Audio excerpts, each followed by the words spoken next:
हरिओम दोस्तों, हम आपके लिए आज लाए हैं सावन स्पेशल कांवड़ यात्रा कथा। जब सावन के महीने में सड़कों पर केसरिया रंग का सैलाब उमड़ पड़ता है, जब हर तरफ बम बम भोले और हर हर महादेव के जयकारे हवाओं में गूंजने लगते हैं, और जब हजारों किलोमीटर पैदल चलते हुए श्रद्धालु अपने कंधों पर एक बांस की लाठी पर पानी के कलश लटकाए हुए आगे बढ़ते हैं, तब हम साक्षात देखते हैं सनातन धर्म की सबसे कठिन और पावन यात्रा, कांवड़ यात्रा। लेकिन क्या आपने कभी शांत बैठकर ये विचार किया है कि आखिर ये कांवड़ यात्रा क्या है? क्यों एक भक्त बिना जूतों के, बिना किसी थकावट के सैकड़ों किलोमीटर चलता चला जाता है? क्यों इस यात्रा में लाए गए गंगा जल की एक बूंद को भी ज़मीन पर रखने की अनुमति नहीं होती? और आखिर इस परंपरा की शुरुआत किसने की थी? आज के इस विशेष एपिसोड में हम कांवड़ यात्रा के पीछे छुपी 4 सबसे महान पुरानी कथाएं, इसके कठोर नियम और इसके पीछे के गहरे साइकोलॉजिकल और बायोलॉजिकल साइंस को समझने जा रहे हैं। तो आइए शांति से बैठिए और सुनिए कांवड़ यात्रा की ये अद्भुत और पावन दास्तां। दोस्तों, पहली कथा है द फर्स्ट कांवड़िया, भगवान परशुराम। भगवान परशुराम कथा की शुरुआत होती है त्रेता युग से और सनातन शास्त्रों की सबसे पहली कांवड़ यात्रा से। पुराणों के अनुसार धरती पर सबसे पहले कांवड़िया स्वयं भगवान परशुराम थे, जो लॉर्ड विष्णु के छठे अवतार हैं। परशुराम जी लॉर्ड शिवा के सबसे महान भक्तों में से एक थे। उन्होंने महादेव को प्रसन्न करने और उनकी आज्ञा का पालन करने के लिए एक विशेष संकल्प लिया। उन्होंने बांस की एक लाठी से एक ढांचा तैयार किया, जिसे आज हम कांवड़ कहते हैं। भगवान परशुराम ने गढ़मुक्तेश्वर उत्तर प्रदेश से गंगा रिवर का शीतल पावन जल अपने कलश में भरा।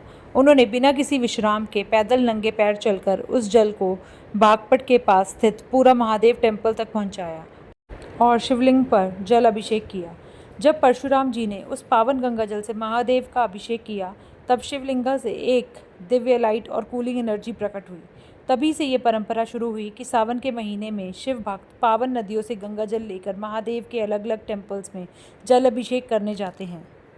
और हमारी दूसरी कथा है हीलिंग मिरेकल, समुद्र मंथन एंड रावणा। कांवड़ यात्रा की दूसरी सबसे महान कथा जुड़ी है समुद्र मंथन और हलाहल विष से। जैसे हमने पिछली कथा में सुना, जब समुद्र मंथन से सबसे जहरीला हलाहल विष निकला, तब महादेव ने पूरी सृष्टि की रक्षा के लिए उस विष को पी लिया और अपने गले में धारण कर लिया। उस विष की गर्मी इतनी प्रचंड थी कि महादेव का शरीर आग की तरह तपने लगा। तब लंका के राजा रावण, जो महादेव के सबसे बड़े भक्त थे, उन्होंने अपने स्वामी के दुख को देखा। रावण ने बिना एक पल गवाए गंगोत्री की तरफ प्रस्थान किया।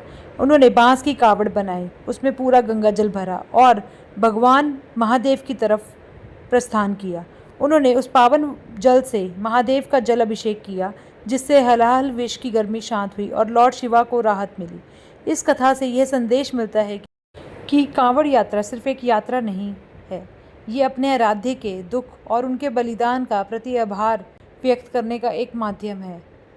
दोस्तों, तो तीसरी कथा है the duty and the devotion, Shravan Kumar Kanwar Yatra से। श्रवण कुमार यात्रा से जुड़ी तीसरी कथा हमें सिखाती है पितृभक्ति और परम कर्तव्य। ये कहानी है श्रवण कुमार की। श्रवण कुमार के माता पिता अंधे थे और उनकी अंतिम इच्छा थी कि वो भारत के सभी पावन तीर्थों का दर्शन करें।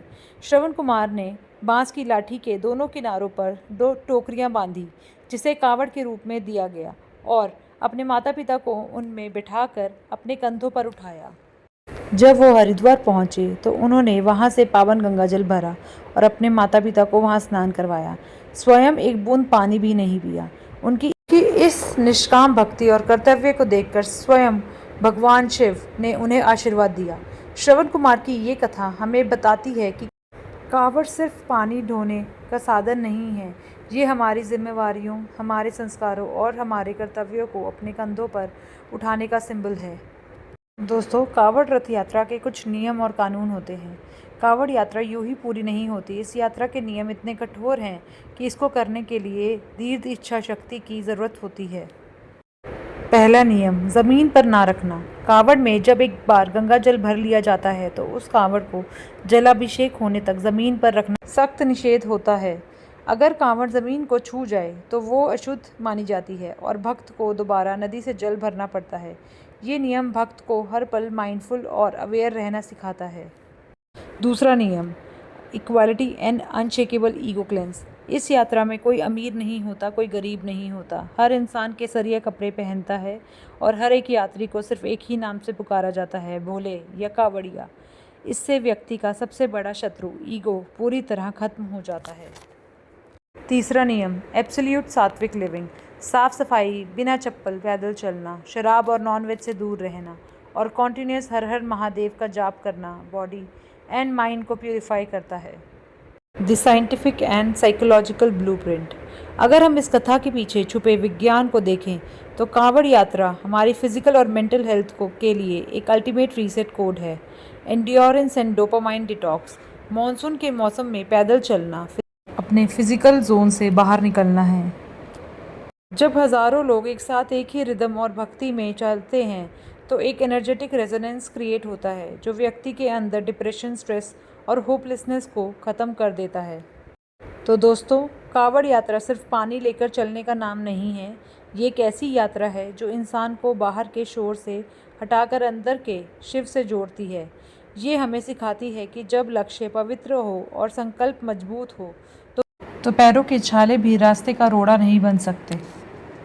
तो दोस्तों, अगर आपको कांवड़ यात्रा की ये पावन कथा और इसके पीछे का विज्ञान पसंद आया हो तो इस वीडियो को लाइक करें, चैनल को सब्सक्राइब करें और कमेंट बॉक्स में पूरे प्रेम और भक्ति से लिखें बम बम भोले। मिलते हैं अगले एपिसोड में एक और दिव्य कथा के साथ। हर हर महादेव दोस्तों।